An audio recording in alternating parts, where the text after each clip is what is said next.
When navigating through any course, it's important to know which software versions you're using.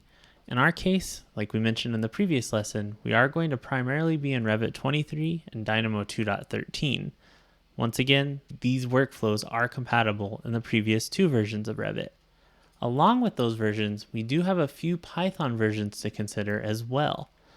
So with Revit and Dynamo, it's installed with a Python version. Revit 2022 and older uses a version of Python called IronPython 2.7. It's been the standard Python engine in Dynamo for a very long time. The thing with IronPython is it hasn't been updated in a little while for security updates, and the Dynamo team started to notice this and started to look at migrating to another type of Python. IronPython's special because it does allow us to talk to the .NET API for Revit, and that's why that's been the standard one for a very long time. Introduced with Revit 22 as an optional engine, but now the primary engine in Revit 23 is CPython 3. CPython was introduced with Dynamo 2.7. It's become the standard engine in Revit 2023 and up, or Dynamo 2.13 and up. You can still use IronPython, but it does require something additional to be installed, so we're going to do that in this lesson as well. IronPython's nice because it does have that compatibility back quite a few versions, so that's what we're going to do for this course is IronPython 2.7. That being said, we are going to cover how to migrate your Python scripts to CPython 3 as well. That way, you're able to upgrade them in the future as you're building Python scripts along your way. For this course, we are also going to be using the Advanced Sample project that is installed with Revit. This project is nice because you get it anytime you install Revit, and we all have the same sample file very quickly.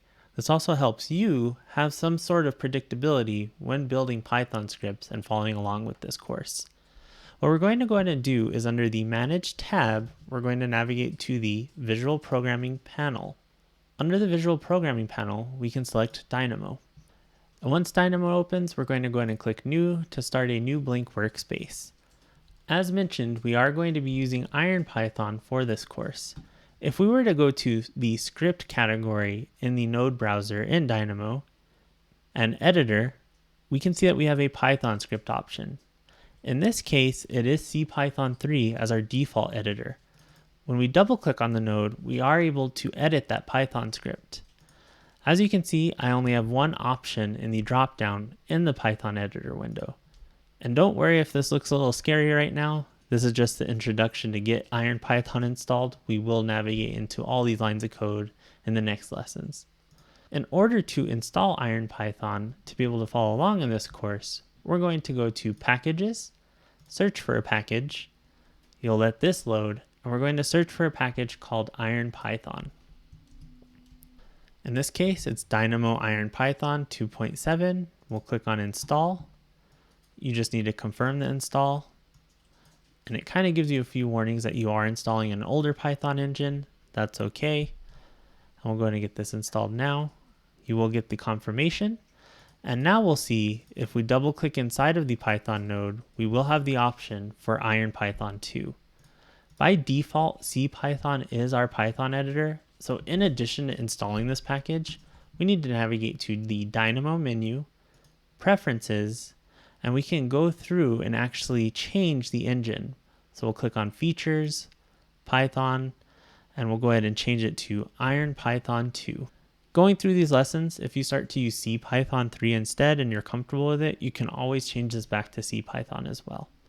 So we'll go ahead and change that. We'll close this Preferences menu. And now when we place a new Python script, you will see that the default engine for that is IronPython 2 now. So there we have it. Those are the Python versions available to us. Once again, we are going to be using IronPython for this course.